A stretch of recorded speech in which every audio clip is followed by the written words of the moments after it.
Assalamualaikum warahmatullahi wabarakatuh.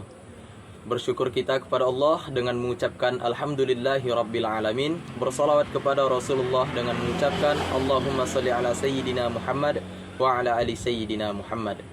Baik, perkenalkan nama saya Rizky Abdillah dengan NIM 2311010011. Tujuan saya di video kali ini akan menjelaskan materi tentang dinasti Safawiyah di Persia tahun 1501 sampai dengan tahun 1722 Masehi. Di dalam materi ini saya akan membahas beberapa materi, yaitu materi yang pertama asal-usul berdirinya dinasti Safawiyah, materi yang kedua kemajuan dinasti Safawiyah, dan yang terakhir kemunduran dinasti Safawiyah. Baik, kita akan masuk ke materi yang pertama, yaitu asal-usul dinasti Safawiyah. Kita kutip dari Dedi Supriyadi, kerajaan Safawiyah berdiri sejak tahun 1501 sampai dengan 1722 Masehi. Kerajaan Safawiyah berasal dari gerakan tarekat yang berdiri di Ardabil, salah satu kota di Azerbaijan. Tarekat ini diberi nama Tarekat Safawiyah karena tarekat ini diambil dari nama pendirinya, nama pendiri dari tarekat tersebut, yaitu Safi al-Din. Nama tarekat Safawi terus dipertahankan sampai tarekat ini menjadi sebuah gerakan politik. Bahkan nama Safawi telah dilestarikan setelah gerakan ini berhasil mendirikan kerajaan. Saifuddin berasal dari keturunan yang berada dan memilih jalan hidupnya sebagai sufi. Saifuddin merupakan keturunan dari Imam Syiah yang keenam bernama Musa al-Kazim. Tiga gurunya bernama Syekh Taj al-Din Ibrahim Zahidi, yang dikenal dengan julukan Zahid al-Ghilani. Karena prestasi dan ketekunannya dalam kehidupan tasawuf, Safi al-Din diambil menantu oleh gurunya. Baik, demikian pembahasan tentang asal-usul berdirinya dinasti Safawiyah.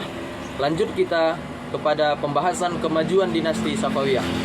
Di dalam pembahasan kemajuan dinasti Safawiyah ada beberapa poin kemajuan dari dinasti tersebut. Yang pertama ada kemajuan dalam bidang ekonomi, yang kedua kemajuan dalam bidang pengetahuan, yang ketiga kemajuan dalam bidang keagamaan, dan yang terakhir kemajuan dalam bidang fisik dan seni.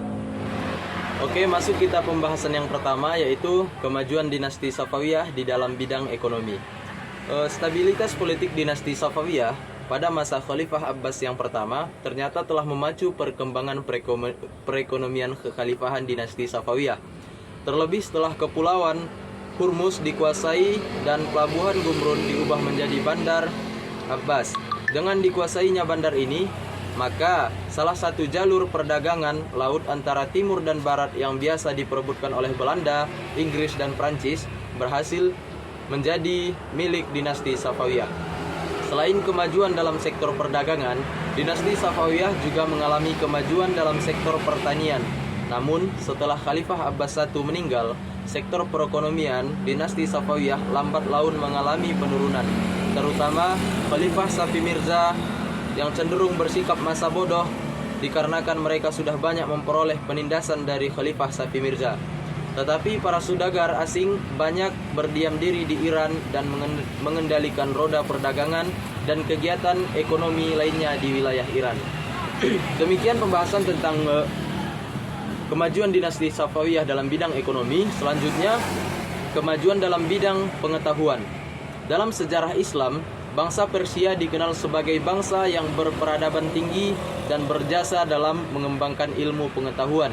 Oleh karena itu, tidaklah mengherankan apabila pada masa dinasti Safawiyah, khususnya ketika Khalifah Abbas I berkuasa, 8 tradisi keilmuan terus berkembang menurut Badriyatim.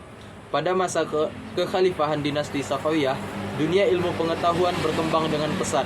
Hal ini dapat terlihat dengan munculnya tokoh yang selalu hadir di majelis, seperti Baha al-Din yang merupakan salah seorang filosof, dan Muhammad Bakir Ibnu Muhammad Damai yang merupakan filosof, ahli sejarah dan teologi.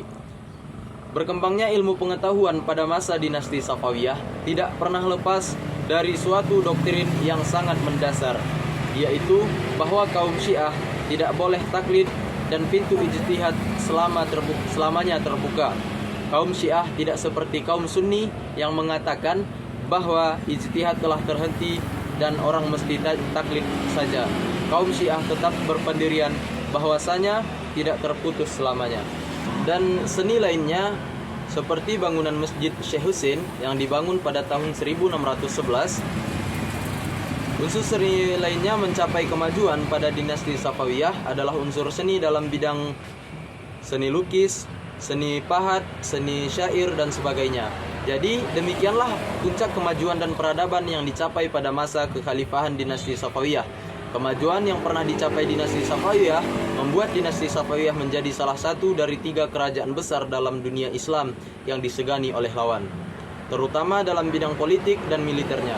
Walaupun tidak setaraf dengan kemajuan Islam pada masa klasik, dinasti Safawiyah telah memberikan kontribusinya mengisi peradaban Islam melalui kemajuan-kemajuan dalam bidang ekonomi, ilmu pengetahuan, keagamaan, peninggalan seni, dan gedung-gedung bersejarah. Selanjutnya kita masuk kepada kemunduran dinasti Safawiyah.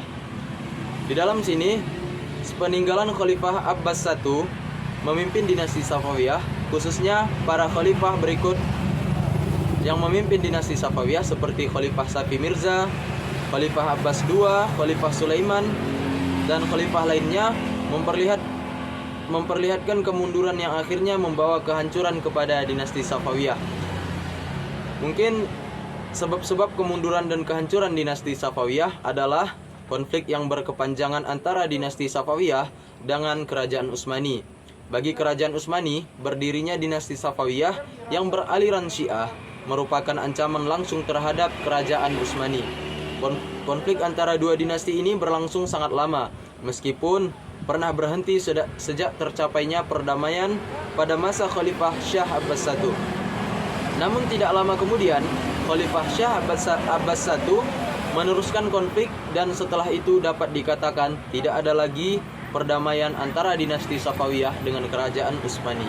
Masuk kita ke pembahasan selanjutnya, yaitu kemajuan dalam bidang keagamaan. Pada masa Khalifah Abbas I memimpin dinasti Safawiyah, kebijakan keagamaan tidak lagi seperti masa khalifah-khalifah sebelumnya yang memaksakan agar paham Syiah menjadi agama resmi kekhalifahan dinasti Safawiyah. Tetapi Khalifah Abbas I menanamkan sikap toleransi terhadap para pemeluk aliran dalam agama Islam. Menurut Hamka, Khalifah Abbas I di dalam bidang politik keagamaan selalu menanamkan paham toleransi atau lapang dada yang sangat besar. Paham Syiah tidak lagi menjadi paksaan, bahkan orang Sunni dapat hidup bebas mengerjakan ibadahnya. Bukan hanya itu saja, para pendeta Nasrani diperbolehkan mengembangkan ajaran agamanya dengan leluasa, sebab sudah banyak bangsa Armenia yang telah menjadi penduduk di setiap di kota Isfahan. Oke, selanjutnya kemajuan dalam bidang fisik dan seni. Setelah berhasil menguasai wilayah Isfahan yang merupakan ibu kota dinasti Safawiyah, maka para penguasa dinasti Safawiyah membangun Isfahan menjadi sebuah kota yang sangat indah. Di kota Isfahan berdiri bangunan-bangunan yang sangat indah seperti masjid, sekolah, rumah-rumah, jembatan Raqs di atas Zenderat, dan istana Cihil Sultan. Kota Isfahan diperintah dengan taman-taman wisata yang ditata secara rapi. Khalifah Abbas I wafat. Di kota Isfahan terdapat 162 masjid, 48 akademi, 1802 penginapan, dan 273 pemandian umum tampak begitu jelas dari sudut gaya arsitektur. Hal ini dapat terlihat dari bangunan Masjid Syekh Lut Allah yang dibangun pada tahun 1603 Masehi. Kedua dekadensi moral yang melanda sebagian besar dinasti Safawiyah, pemimpin dinasti Safawiyah, hal ini turut mempercepat proses kehancuran dinasti Safawiyah. Ditambah lagi dengan adanya konflik pasukan gulam atau budak-budak yang dibentuk Khalifah Abbas I tidak memiliki semangat perang seperti Kizi Balsi. Hal ini disebabkan karena pasukan tersebut tidak ada persiapan secara terlatih dan tidak melalui proses pendidikan rohani seperti yang dialami oleh Kizil Abbas. Keempat, sikap para ulama Syiah yang sangat terpengaruh dalam kekuasaan dinasti Safawiyah yang tidak memiliki sikap. Demikian pembahasan tentang kemunduran dinasti Safawiyah. Mungkin sekian video saya. Apabila ada kesalahan, mohon dimaafkan. Wabillahi taufiq wal hidayah. Wassalamualaikum warahmatullahi wabarakatuh.